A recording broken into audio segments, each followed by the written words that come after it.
समय की धारा में रामायण एक जीवंत यात्रा। आप कल्पना कीजिए, हम समय की नाव पर सवार हैं। हमारे सामने सहस्त्रों वर्षों का विस्तार है और इस यात्रा में एक ही कथा बार बार सुनाई देती है। राम की कथा, जिसे महर्षि वाल्मीकि ने शब्दों में ढाला। सिंधु की गलियों से शुरुआत, 2600 से 1900 ईसा पूर्व। हम सबसे पहले पहुंचते हैं सिंधु घाटी सभ्यता के नगरों में। मोहनजोदारो, हड़प्पा। यहाँ के लोग लिपि जानते हैं, मिट्टी की मुहरों पर चिन्ह अंकित करते हैं, व्यापार का हिसाब रखते हैं। लेकिन समय का चक्र घूमता है, सभ्यता ढह जाती है और उनके अक्षर भी, मानो किसी ने भाषा का दीप बुझा दिया हो। मंत्रों का मौन संगीत, 1500 से 500 ईसा पूर्व। अब हम वैदिक काल में हैं। यहाँ लेखनी तो है नहीं, परंतु शब्द जीवित हैं। मंत्र, ऋचाएं, आह्वान। गुरु शिष्य को वेद सिखाता है, न कागज, न कलम, न पांडुलिपि, बस स्मृति और स्वर। एक शब्द भी चूक गया तो जैसे पूरा ब्रह्मांड कांप उठे। मौखिक परंपरा यहाँ की रीढ़ है और यही कारण है कि कोई वेद उस समय लिखा नहीं गया। लिपि का पुनर्जन्म, तीसरी चौथी सदी ईसा पूर्व। मौर्य साम्राज्य में आते हैं अशोक महान, अपने आदेश पत्थरों पर खुदवा रहे हैं। ब्राह्मी और खरोष्टी लिपियां फिर से जनमानस में प्रवेश करती हैं। लेकिन वेद, वे अब भी कागज पर कैद नहीं, सिर्फ जुबान और कान के बीच बहते हैं। गुप्त युग का सुनहरा समय, 5वीं से 6ठी सदी ईसा।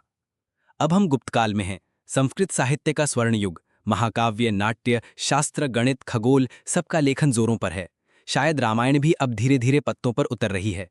लेकिन वे प्रतियां कितनी टिकेंगी, कौन जाने। समय की राख में दबा हुआ खजाना, 11वीं से 12वीं सदी। और अब पांडुलिपि के रूप में पहली सुरक्षित झलक। नेपाल के राष्ट्रीय अभिलेखागार में ताड़पत्र पर लिखी एक रामायण, पुरानी, थकी हुई, लेकिन जीवित। इसमें लगभग 22,000 से 23,000 श्लोक हैं, कुछ कांड अधूरे हैं। दक्षिण में तंजावुर और आंध्र के मठों में ताड़पत्र की कई प्रतियां सुरक्षित हैं।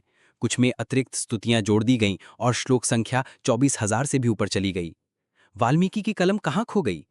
इतनी यात्रा के बाद भी एक प्रश्न रह जाता है कि क्या हमें कभी वाल्मीकि की अपनी लिखी पांडुलिपि मिली?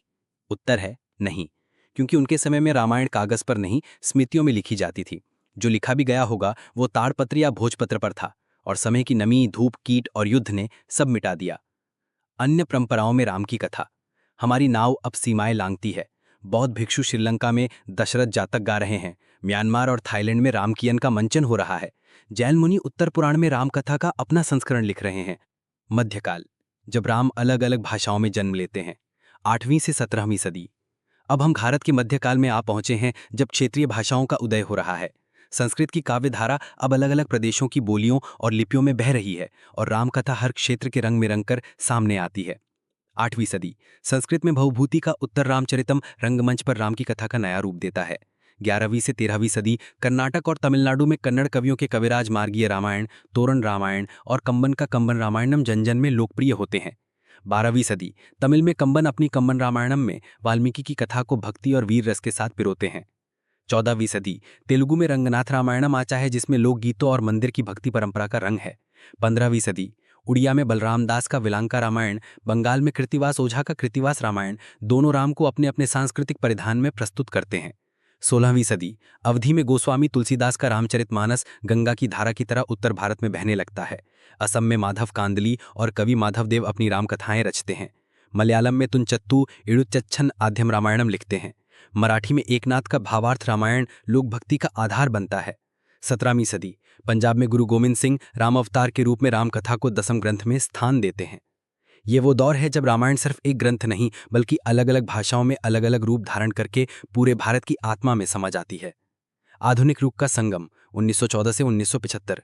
अंत में पुणे में भंडारकर ओरिएंटल रिसर्च इंस्टीट्यूट के विद्वान पूरी दुनिया में फैली पांडुलिपियों को इकट्ठा करते हैं, मिलाते हैं, तुलना करते हैं और क्रिटिकल एडिशन तैयार करते हैं। ये वो रूप है जिसे हम आज वैज्ञानिक रामायण कहते हैं, लेकिन ये भी स्मृति और समय के लंबे सफर का संकलित रूप है, ना कि पहला या मूल टेक्स्ट। रामायण की यात्रा हमें ये सिखाती है कि शब्द कभी नहीं मरते अगर वो जनमानस में बस जाएं। वाल्मीकि की कलम भले ही खो गई, पर उनकी आवाज़ आज भी मंदिरों की घंटियों, रंगमंच के संवादों, किताबों के पन्नों और बच्चों की सुने से पहले सुनी जाने वाली कहानियों में गूंज रही है। अगर ये वीडियो ज्ञानवर्धक लगा हो तो लाइक जरूर करें और चैनल को सब्सक्राइब करना ना भूलें।